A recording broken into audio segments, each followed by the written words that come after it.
महाभारत की कहानी भक्त ध्रुव की कथा। एक बार की बात है, राजा उत्तानपाद थे और उनकी दो रानियां थीं। एक रानी का नाम सुनीति और दूसरी रानी का नाम सुरुचि था।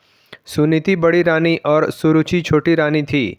रानी सुनीति के पुत्र का नाम ध्रुव और रानी सुरुचि के पुत्र का नाम उत्तम था।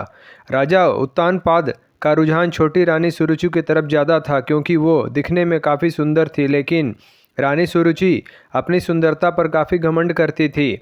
वहीं बड़ी रानी सुनीति का स्वभाव सुरुचि से बिल्कुल अलग था। रानी सुनीति काफ़ी शांत और समझदार स्वभाव की थी।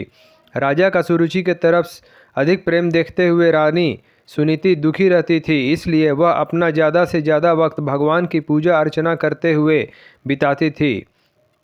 एक दिन सुनीति के पुत्र ध्रुव अचानक अपने पिता राजा उत्तानपाद के गोद में जाकर बैठ गए। वह अपने पिता के गोद में बैठकर खेल ही रहे थे कि वहाँ छोटी रानी सुरुचि पहुँच गई।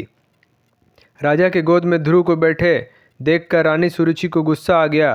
रानी ने ध्रुव को राजा के गोद से नीचे उतारते हुए कहा, तुम राजा के गोद में नहीं बैठ सकते हो। राजा की गोद और सिंहासन पर सिर्फ मेरे पुत्र उत्तम का अधिकार है। यह सुनकर ध्रुव को बहुत बुरा लगा। ध्रुव वहाँ से रोते हुए अपनी माँ के पास चला गया।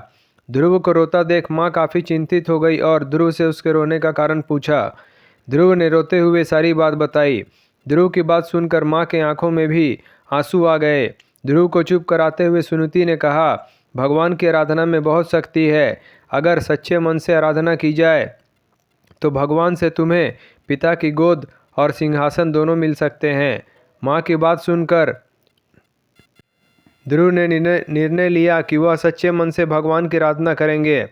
ध्रुव अपने महल से भगवान की प्रार्थना करने जंगल की तरफ निकल पड़े। उन्हें रास्ते में ऋषि नारद मिले। छोटे से ध्रुव को जंगल की तरफ जाता देख नारद ने उन्हें रोका। नारद ने उनसे पूछा, तुम जंगलों की तरफ क्यों जा रहे हो? ध्रुव ने उन्हें बताया कि वो भगवान का ध्यान करने जा रहे हैं।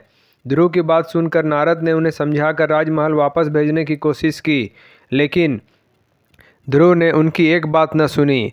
ध्रुव के निर्णय के कारण नारद ने ध्रुव को ओम नमो भगवते वासुदेवाय मंत्र का जाप करने को कहा।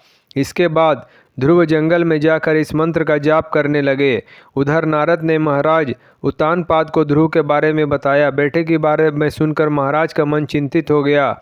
वह ध्रुव को वापस लाना चाहते थे, लेकिन नारद ने कहा, ध्रुव प्रार्थना में डूब गया है और वह अब वापस नहीं आएगा।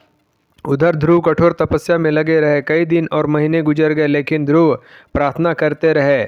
इस बीच ध्रुव की भक्ति से प्रसन्न होकर भगवान हरि ध्रुव के सामने प्रकट हुए। भगवान हरि ने ध्रुव को वरदान देते हुए कहा, तुम्हारी तपस्या से हम बहुत प्रसन्न हैं। तुम्हें राज सुख मिलेगा, साथ ही तुम्हारा नाम और तुम्हारी भक्ति हमेशा के लिए जानी जाएगी। यह कहकर भगवान ने ध्रुव को राजमहल की तरफ भेज दिया। भगवान के दर्शन पाकर ध्रुव भी बहुत खुश हुए और उन्हें प्रणाम कर महल की तरफ चले गए। बेटे को महल वापस आते देख राजा खुश हो गए और उनको अपना पूरा राज्य सौंप दिया। भगवान हरि के वरदान से भक्त ध्रुव का नाम अमर हो गया और आज भी उन्हें आसमान में सबसे ज़्यादा चमकने वाले तारे ध्रुव तारे के नाम से याद किया जाता है। कहानी से सीख। इस कहानी से यही सीख मिलती है कि अगर धैर्य और सच्चे मन से कोई प्रार्थना करे तो उसकी इच्छा ज़रूर पूरी होती है। दोस्तों, आपको हमारा वीडियो पसंद आया हो तो लाइक करें, शेयर करें, सब्सक्राइब करें और बेल आइकॉन ज़रूर दबाएं। धन्यवाद।